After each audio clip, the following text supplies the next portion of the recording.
Setelah acara lokakarya, Yumi lebih bersemangat menyelesaikan tulisannya. Setelah Sonrok memberikan Yumi batasan dan menunjukkan ketidaktertarikannya dengan Yumi.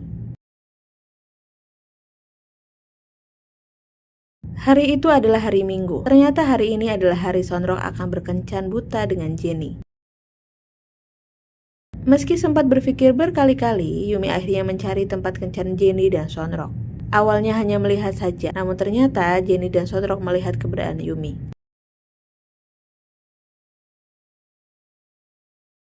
Yumi yang malu akhirnya mendekat dan memberi salam. Tak lupa ia juga membayar biaya makan Sonrok dan Jenny. Jenny sendiri merasa kalau Sonrok memang tampan. Sonrok tipe pria yang ia suka dan berterima kasih kepada Yumi untuk perkenalannya. Yumi masih belum rela kalau Sonrok menyukai orang lain. Namun bagaimanapun Yumi sudah sadar diri untuk saat ini. Setelah selesai kencan buta, Jenny mendatangi studio Yumi untuk meminta bantuan Yumi agar bisa menghubunginya kembali. Dengan berat hati, Yumi akhirnya menelpon Sonrok. Sonrok di sini sebenarnya juga menjawab seadanya, karena entah kenapa setelah menjaga batas kepada Yumi, hatinya malah tidak sebahagia sebelumnya. Ia merasa dugaannya bahwa Yumi menyukainya sepertinya salah, namun kenapa hatinya bimbang dan ia malah tak bertenaga. Saat kunjungan PDSin di studio Yumi untuk rapat, Jenny mengirimkan pesan menanyakan keberadaan PDSin dan kenapa PDSin belum menghubunginya. Yumi akhirnya menanyakan kepada PDSin, namun suasana menjadi canggung karena PDSin menyampaikan bahwa ia memang belum menghubungi Jenny dan apakah hal itu perlu. Yumi merespon hal itu tidak harus dilakukan. Namun mendengar respon tersebut, Sonrok malah menjawab bahwa ia akan menghubungi Jenny. Yuni merasa respon itu aneh, namun menepis kembali dan bergumam bahwa itu adalah hal yang wajar dan biasa dilakukan PDSin. Tak lama, PDjang dan asisten Yumi datang. Dalam perjalanan pulang, PDSin ternyata menghubungi Jenny dan mereka akan melakukan kencan buta kembali Jumat depan. Hal ini Jenny laporkan ke Yumi. Yumi yang mendapatkan kabar tersebut mengucapkan selamat meski hatinya juga tidak bahagia.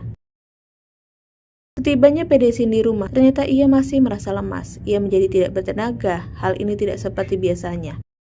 Di desa PDSin, Sel menjadi lemas. Sel rasional juga marah kepada Sel Cinta karena Sel Cinta sepertinya salah untuk mendiagnosa cinta Yumi dan akhirnya memberikan batasan dengan membahas kencan buta yang membuat PDSin menjadi kalut saat ini. Tak lama, asisten Yumi menghubungi PDSin dan menjelaskan kesusahannya untuk merakit game untuk tema tulisan Yumi berikutnya. Sonrok yang memang sedang galau ini akhirnya memutuskan untuk datang. Hal ini dilakukan agar tenaganya yang sudah rendah bisa habis dan bisa mudah tidur. Meski sudah larut, Sonrok datang ke studio Yumi dan mulai merakit game. Tak lama Yumi datang. Keduanya kaget, namun akhirnya mereka mulai memainkan game. Sonrok awalnya yang menawarkan mengajari Yumi. Setelah itu, Sonrok tak sengaja menyentuh pipi Yumi dengan kue bonggopang flat strawberry kesukaan mereka berdua. Sonrok terdiam sebentar, namun respon Yumi malah mengusap pipinya. Setelah membantu Yumi, Sonrok pulang. Dalam perjalanan pulang, entah kenapa tenaga Sonrok kembali, padahal ia tak berada di rumah. Akhirnya hati yang lelah dan lemas pun hilang. Pagi harinya, saat PDSin akan ke studio Yumi, pimpinan redaksi menanyakan sampai jam berapa PDSin rapat. Ia tidak menanyakan alasannya, dan berlalu setelah tahu kalau rapat biasa dilakukan 2-3 jam. Sonrok juga baru sadar bahwa hari ini ada janji dengan Jenny dan belum memesan tempat di restoran. Setelah rapat dengan Yumi, PDSin berpamitan karena akan ada janji. Saat keluar dari parkiran, PDSin melihat penulis Juho berada di sekitar studio Yumi. Penulis Juho ternyata memang datang ke studio Yumi. Yumi yang mengetahuinya kaget akan hal itu. Setelah bertemu penulis Juho memberikan anggur vintage dari Eropa kepada Yumi dan meminta maaf akan hal yang ia lakukan di Busan. Yumi mendengar hal itu juga meminta maaf kepada Juho. Juho akhirnya mengajak makan malam bersama. Sonrok yang sudah sampai di lokasi kencan buta menghubungi Nahi dan menanyakan apakah Juho datang. Nahi menyebut bahwa Juho memang datang dan mereka bertiga akan makan malam di restoran dekat studio. Dan penulis Yumi juga diberikan anggur vintage oleh Juho. Mendengar hal itu, PDSin seperti tidak menyukainya. Sonrok juga sudah sampai di depan tempat kencan buta. Ia melihat Jenny dari kejauhan. Di sisi lain, Juho sedang menelpon pimpinan redaksi untuk datang ke restoran dekat studio Yumi.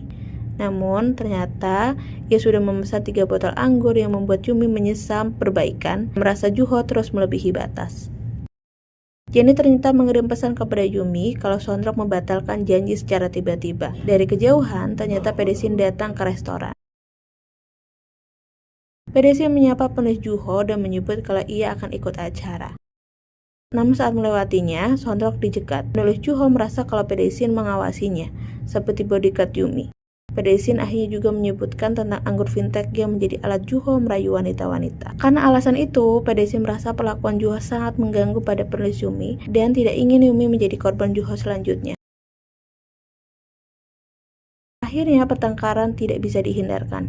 Pimpinan redaksi juga melihat kejadian tersebut dan akhirnya menghukum Pedesin agar meminta maaf langsung kepada penulis Juho.